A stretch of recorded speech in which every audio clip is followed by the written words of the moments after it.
সহ্য করতে পারছি না। তুমি দাঁড়াও, তোমার কিচ্ছু হবে না, আমি এক্ষুনি তোমাকে ডাক্তারের কাছে নিয়ে যাবো। হ্যাঁ বাবু, তাড়াতাড়ি লিচো, বৌমা অনেক কষ্ট পাচ্ছে।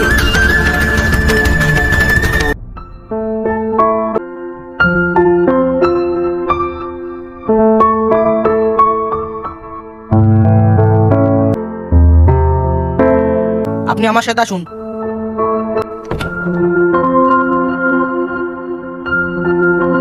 বলেন ডাক্তারবাবু। দেখুন, আপনাদের আমি আগেই জানিয়েছি উনার দুটি কিডনি ড্যামেজ হয়ে গেছে।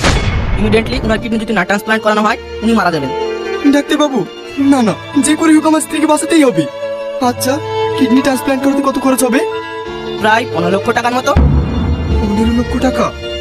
অত টাকা আমি কোথায় পাবো? ডাক্তারবাবু, আর কি কোনো উপায় নেই? দেখুন, আপনাদের পরিবারের মধ্যে কেউ যদি কিডনি দান করে তাহলে ওনাকে আমরা বাঁচাতে পারবো, নাহলে ওনাকে আমরা বাঁচাতে পারবো না। আমি দেবো, আমার স্ত্রীকে বাঁচানোর জন্য আমি সব কিছু করতে রাজি। বাবু, এটা তুই কি বলছিস?